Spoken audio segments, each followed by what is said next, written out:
What's up? What's up? It's time for Done Way Past Funny with your host, G.D. Fenderson. Join us as we take a look back at the early works of seasoned comedians before they were seasoned with this week's guest, Aaron Bullitt. It's time to get down and get dope with Done Way Past Funny. Hi, I'm G.D. Fenderson, certified forensic humorist and host of Done Way Past Funny. Thank you for joining us as we continue our interview with comedian Aaron Bullitt. Please enjoy.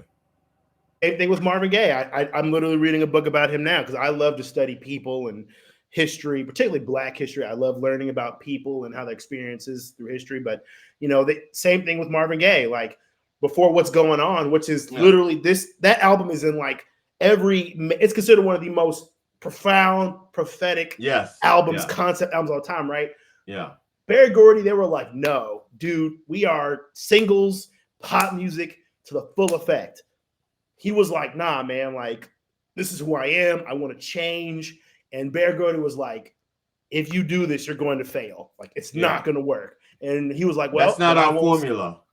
Right. He's like, well, then I'm not going to sing. And then lo and behold, it does tremendous. So that's kind of, I think that's where like depression, and I'm not, because, you know, I'm not saying that, I say artistic depression. I'll say that, like, specifically in the sense of like, to me, I feel like if you can't be authentic with people, especially in this art form, like, you can lie to people all you want to, like, and that's up to your discretion. But if you're being a comedian or pursuing comedy, the best way is authenticity, because authenticity is like the craft, right? I know who Aaron is. I know what I like. I know where I'm trying to go. So as I grow in my career, I know, okay, like, I'm free to grow in any direction. But like you said, if I were to be that character, you know, like, I could have a 20, 30-year career, billions of dollars, but would I be happy? No, I don't think I would. Some people might, but I know I wouldn't. I'm just gonna try to fix this, because go ahead. You were saying, it's like, yeah, man, I just feel like, especially as a Black performer, you know, there's so many stereotypes and what you should be, you know, what you should say or don't say. And for me, I feel like I would rather just make it off my own merit. I'd rather just be Aaron unequivocally and not have to worry about this character. And, you know, and in that performance for me was that moment of like, yo, like, you got to go out there and hit people in the head. And, you know, even though I didn't win, I thought, okay, well, I did win, because to me, laughter-wise, I feel like I got a lot of great laughs. I felt like people were receptive of my material, and, you know, not to be like an asshole, but I felt like, why is everybody being so safe? Why is everybody being so, I guess it's like, why is everybody so weird? Like, I find like my material regionally, it's hit or miss, because you know, I don't know how it is in Maryland, and I'm just gonna be honest, and for people in the Louisville area that understand or might not like it, fuck you. I don't care. But I think that people feel like, as a Black man or Black woman, we have to be a certain way. You have to say these things. You have to think these certain things. And for me, I'm like, no, like, I can't tell you how many times in my life where there's actually an episode on, it's called, it was that Kenya Burris show where he was trying to be like Larry David. I can't think of the show. Wokish, I think was, I don't know if it was the name of the show, but there's an episode where him and Lena Horne, Leah, the sister that created The Shy, they were talking, and they had this rule where they were like, in public, we're going to say nice shit about each other, but to the side, we're going to be like, behind someone's back, we're going to say how we feel. And I thought, why can't you just say, hey, dude, I don't like this. This is not what I think. And even knowing that, know that, like, not everyone's going to like it. Like, that comedy club, I can tell you, like, there are some people in that crowd, they didn't like my material. They were like, it's wrong. This is stupid, whatever. But I don't care about that. I care about if you like it, cool. It's for people that like, and it makes me laugh. I think that's the most important thing about comedy is you gotta make yourself laugh. Like I Yeah. don't think Oh, yeah. I can't tell you how many jokes I have that are just for me, and and my wife will sometimes my wife will go like, she'll say, nobody's going to get that. I said, no, 10% of the people are going to get it because even though I wrote it well, actually, all my material I write for me. right. And I mean, so yeah, but at some point, yeah, there's some things that I write that I know only a certain percentage is going to get. I mean, but I wrote this one joke. I don't use it anymore because it's not relevant anymore. But it was about amortization rates and depreciation value, and basically I tied it to politics and Dick Cheney. It was a very political joke, very about but it happened back in 2016 is when it was relevant. Mm-hmm. But I was so proud of it, and I told it, and it was a place that was holding like maybe 40 people, maybe 50, and 3 people laughed, but they laughed really hard, and that's so yes. and when the show was over with, this guy walks up to me and he goes, "Man," and he goes, and he was one of the 3 people that laughed really hard. He goes, "That amortization depreciation joke was hilarious." And he goes, and he says to me, "It's a shame you didn't do more like it." I said, "I can't do more like it. I'm not that smart. I don't know that much about, but I said, I just had this idea in my head, and I said, I got to make it funny to me. And I did. And it was so well written, but it was just so fucking, you just had to be somebody in real estate to get it. And it just so happened, and not just in real estate, but to be almost familiar with the Hewlett Packard financial calculator. I mean, that kind of, right. Yeah.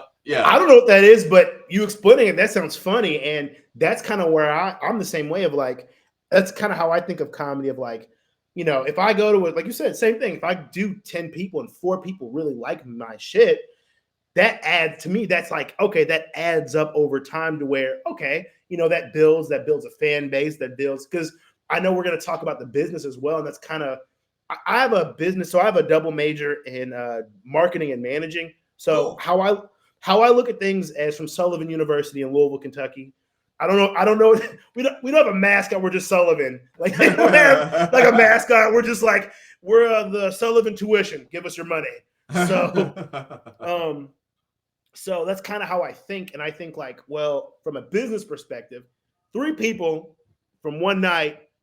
Okay, that's 3 people today. That's 3 people tomorrow. That's 1 person. So as I grow my fan base, and because I'm socially conscious of social media, of how like it's a business, right? So I think, okay, well, when I first started, I say, because I took 2 years off from the pandemic and I had knee surgery, right? So the beginning of last year, I only had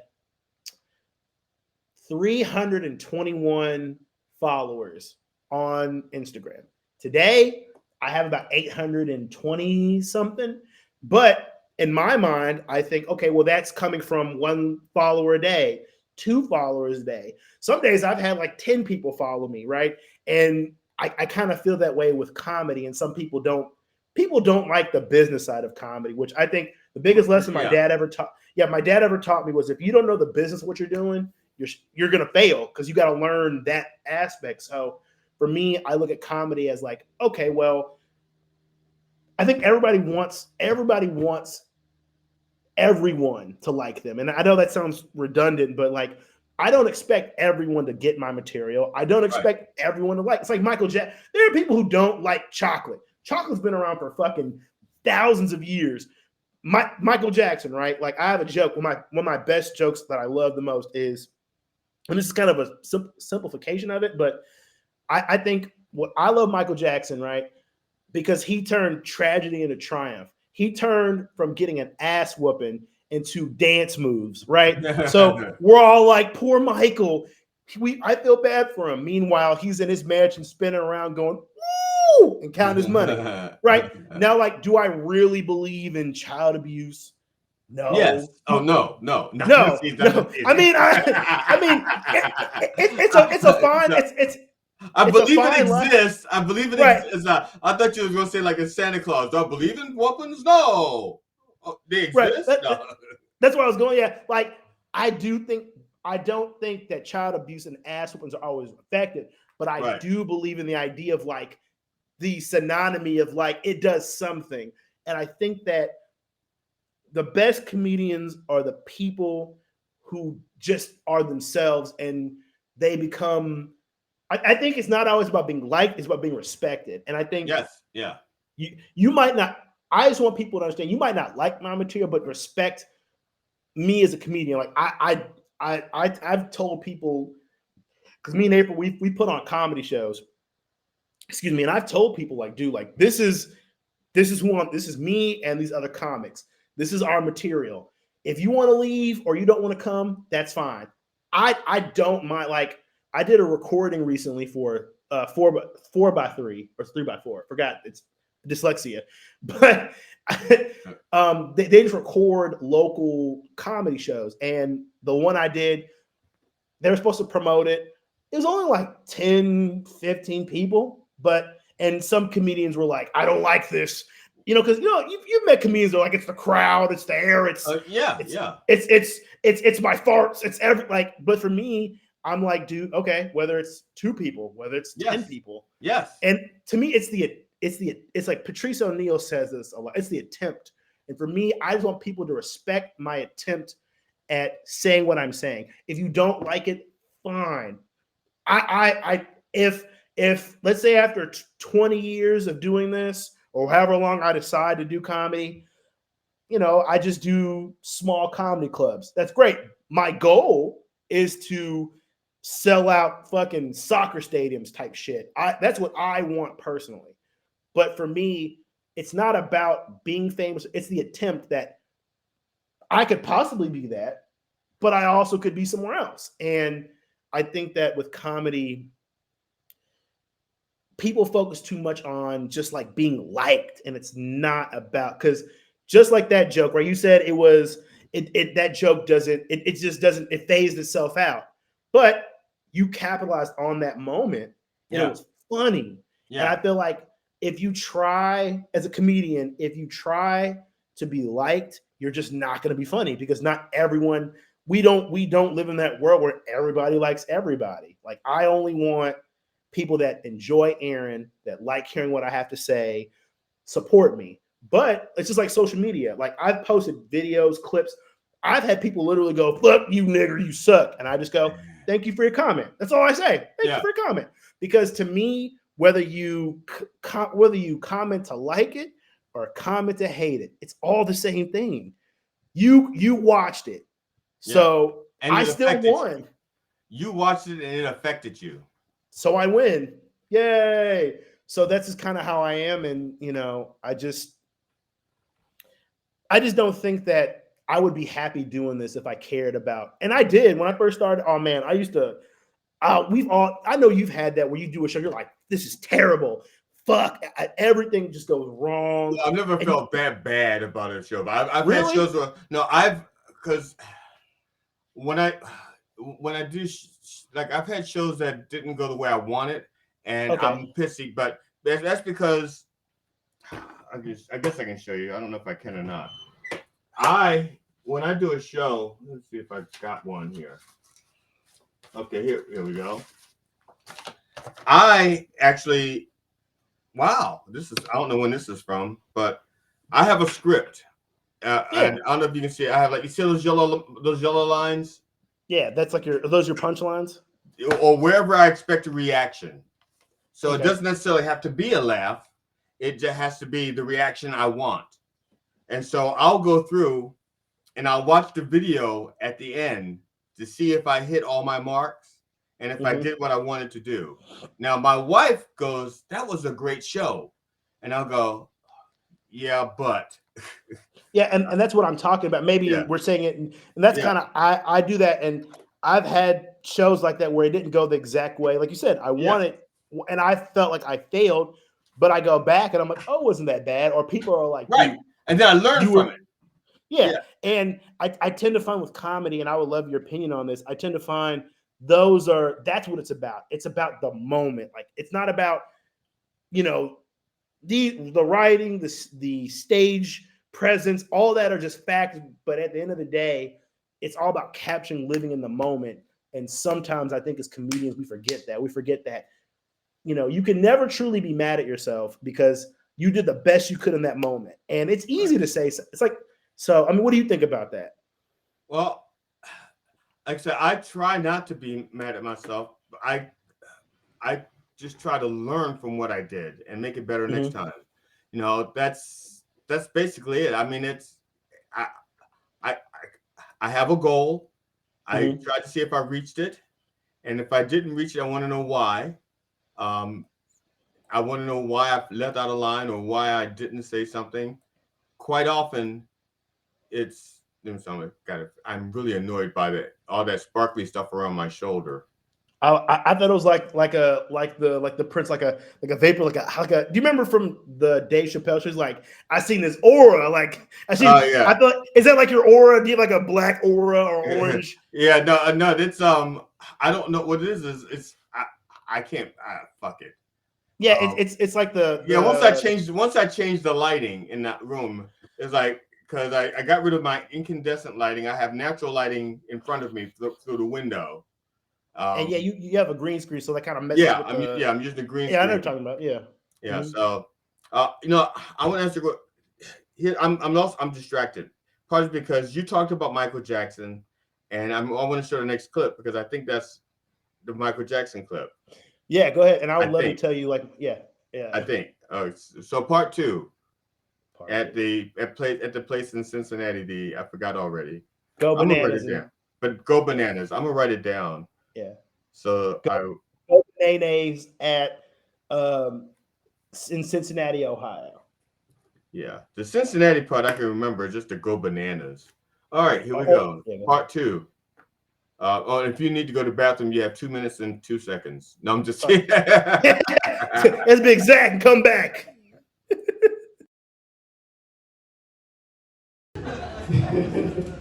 You know what? You might have ever gotten so high that they actually notice it, they're not supposed to. You might ever do that? Yeah. Like, I was walking with my girlfriend the other day, and I'm like, why are those birds chirping? Are they chirping because they're happy? Or are they chirping because there's some real shit going on? Like, could you actually imagine if you hear a bird's conversation like they're just chirping along, and in reality they're just like, God damn it, Jill, this is the last fucking time you do this to me, okay? I come home from a long day at work, bring a warm supper to this family, and you sit on another nigga's eggs. Now tell me what you want to do. She's just like, calm down, Bill. Oh my gosh, like there's people around. We'll deal with this tomorrow. He's like, nah, fuck that shit. We gonna deal with this tonight. It's either him or me. What's it gonna be? They got dark, didn't it? Imagine that next time we go for a stroll in the park. All right, you guys are inside, high people. Is that outside? Okay, good. We're learning. You guys like Nick. I like this crowd. I love y'all so much. You know, I just want to say, as a veteran, clap for that veteran. Yeah. Woo! I think that Superman has the most American superpower ever. Like, not necessarily because, it's red, white, blue costume. No, I think it's because it's that superpower he has. The ability to hide his identity by simply wearing glasses. That's fucking it, people. That's all he does. Like, one trip to Warby's and you won't recognize this motherfucker. Which got me thinking white people weren't really laughing. I'm over here now. You guys are cool. Anyways, I had to think to myself, well, all he had to do was wear glasses to hide his identity. We really need to check that S on his chest, right? Hey, we gotta make sure that S stands for Superman instead of L Super, if you know what I mean. Hey, don't laugh like, hey, well, I'm being real. Make sure it's an alien, not an illegal alien. Good. All right, 1, 2, 5 of you laugh. That's good. I'm done with this side. Anyways. I'm coming. Yeah, I told you 2 minutes to 2 seconds. No. my body was like, 3 minutes. Fuck that. No, that's okay. I'll edit this out. I'll edit this part out. No, you're fine. Sorry about. No, you're good, man. And that was the wrong clip. No, that was the Superman section. You know, I mean, it's no, funny. You and I, okay, because in your 7 minutes, we have similar. We have picked the similar topics on slightly different approaches, but the same. But some of the same approaches, like the same, like Superman being an illegal illegal. alien. We both Yes. she ain't no. I'm not saying she's a gold digger, but she ain't mess with no broke. And we both did the same. And then you get to the now my actually my very first the first very first bit I did on stage as a comedian was about basically the whole 7 minutes was about my mother whooping our asses, and that Yes. was the whole and as a matter of fact that I went a couple of days before I found out it was I took a comedy boot camp. Okay. And so what it is, they told us, we're going to help us write our first 5 minute set, and then we performed it in front of a paying live audience. 150 people. Some of them are hopefully there. Some of them are there to see how many people are become something. Some of them are there to watch us crash and burn. But so we did that just before. So I write all this stuff up, and a couple of days before we are to go on stage and perform for all these people, I get a phone call and I find out my mother's dying of cancer. Condolences. And she's been dead now. She's been dead a while, but thanks, but not necessary. You didn't give her cancer, right? You didn't, Right. did you? Did you? I mean, Did you? I kind of had the Magic Johnson approach. I just put it in a mosquito and just see what happens. Oh, okay, yeah. So I and my friends are going. They're saying, "Are you gonna do your material? It's about your mother." I said, "Yeah. It's not like if I don't do the material, my mother's cancer is going to go away, Right. or that my mother's like, I felt fine until I found out what this sketch was going to be. Now I think I got cancer. I think I'm terminal. Why did he write those jokes? He's killing me. My baby's killing me by those. So no, I said, yeah, I'm keep on doing. I'm gonna do it just like the back. I'm gonna do it a little bit harder because now, I'll make sure I don't change it because circumstances have changed. No. No, I understand that, but yeah, I commend you on that, having that bravery to stay authentic and know that your comedy is coming from a healing place, not of a place of harm. And Yeah. as you were talking, I was thinking like that's something that I kind of keep in my own mind is it's not really about me. Like Right. it's easy to say I'm up there and you should like me, because I actually had a open mic and two comics were just particularly perturbed about the crowd because they're like, no one's interacting, no one's laughing. And in my mind, I'm thinking, well, aren't we here to make them laugh? So, like I try to be personable and and it's funny, for example, that Michael Jackson joke comes from when I'm a huge Michael Jackson fan. Like I feel like to me that is at what success is, despite the abuse, despite the allegations, whatever you say, like just by sheer ambition and sheer talent, he has it. So, and I like that because one, we all have ass, especially as a black person, we've all had ass weapons. Like it's just like a cultural thing. Yeah. But I tend to find, and I didn't know this till like later as I started telling that joke, white people, other cultures of people were like, I've gotten my ass beat, or I've had people just say, I've never thought of it like that. Like I never thought, like that's why I do the ooh, like that's an ass whooping sound. Fuck, yeah. I don't care what you say. So for me, that's kind of like what we were talking about earlier of finding those commonalities, and like it made me laugh. I would like to think it makes other people laugh. Or to me, it's like it's not always about laughing; it's about learning. I want you to come, like you said your whole idea is having people, have a good time. Mine is similar, but I like learning. I want someone to come from a Aaron Bullitt show that you either laughed or the two L's, laugh or learning. Either you laughed at it or you learned about it. And I can't tell you how many people I've met that I've told that joke. I actually met one couple, and they were really like, you said that joke, and that made me want to read his book, and that made me want to learn. And that's why I kind of base a lot of my material in fact, because I think that's easier. Because if you just make some shit up, right? But it's funny to be like, wow, huh? And it makes you think, it makes you go, wow, that does make sense. He does. Or I've told him that joke and people go, yeah, his movement. Yeah. And that's kind of what grabs people in comedy, is like, you can tangibly see, oh, that's where that conclusion came from. It's not just horse shit. This is real. And Yeah. with that Superman joke, like, I've changed it a few times, but it's still the same premise. Right.